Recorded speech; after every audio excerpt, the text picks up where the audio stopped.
This is OXG motor. Let's get the map data of this KTM85. Because many customers are worried electric start kit will affect horsepower. So we're going to test it today. The horsepower data of this bike. Run 3 versions of the map. First is map of the original factory. The second version is installed with our electric start kit, but the battery is fully charged. Because the rectifier will sleep when we are fully charged. Meanwhile, we'll try to lose power of your engine as less as possible. Then the third version is charged. Let's look at the current state first. Now this is a pure original factory. We pre-installed the shell first, but the flywheel inside, all parts are pure original. The map will show the stock power. We're going to start running the first version first.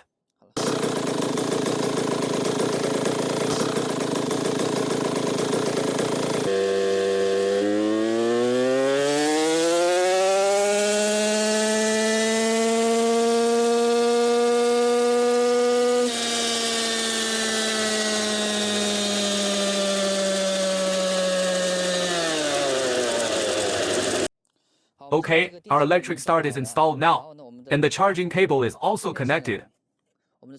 Next map illustrates the state of electric start without battery charging. The electric start is working. We can start the bike now, then start running a second version of the map.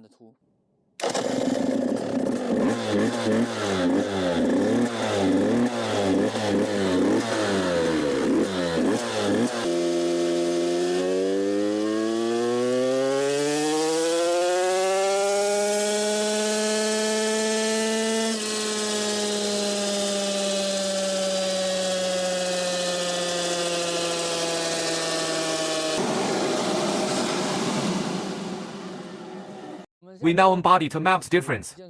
Horsepower and torque barely not different.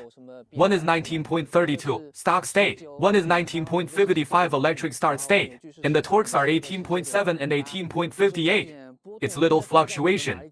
These results are within the dyno's error tolerance on such a small number. Yes, because this 0-point number is when I blow the throttle to the end, that time is related. If there is more than 1 horsepower, that would truly have an effect. I got it. Around 0.2, probably because his opportunity to blow the accelerator may be different with each one. That's a little bit of an error. In your experience, it has almost no effect, just the margin of error. Yes. Okay, we are now under the state of not charging. Our power has almost no effect. So we're going to start the engine a few times next. Let's drain the battery to low power. Then put it into a charged state. Let's test it again. Alright, basically no power of the battery now. And let's start it now. Now the motor can't rotate the engine anymore. Now we can listen very carefully to the motor. So obviously motor cannot start the engine anymore. And now we kickstart it. And running final map.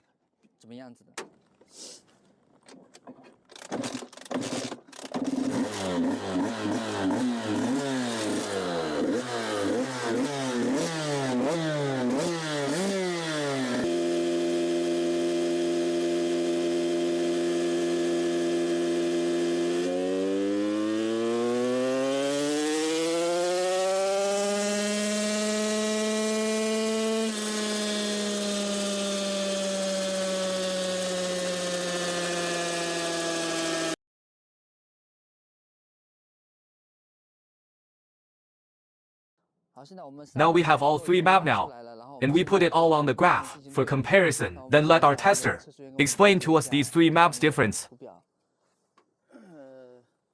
Well, it corresponds to 1, 2, 3. So if we saw the first version, it was 19.32 horsepower. Well, then the second version is 19.55. Third version is 19.41. The horsepower didn't drop. That's basically the same horsepower. Yes, and then the torque. Compare the second and third editions. It dropped a little bit than the first edition. It's 0.2, in the range of the dyno's margin of error.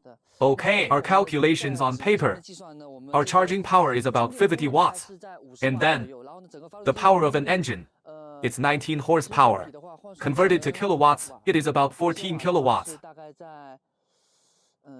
So let's say you take 50 watts out of 14 kilowatts. That power effect on the engine, we calculate that it is less than, plus various losses are less than 1%. And then the 1% error, it cannot be reflected in dyno. So our entire test results suggest that Many customers' concerns are completely unnecessary. We can use it completely normally, including many of our rider during use. Our teenage test rider are in use. Didn't feel it either. The state of discharge or any state. Between his original condition, there no any difference or impact. Okay, so this test is over successfully. Thank you for watch.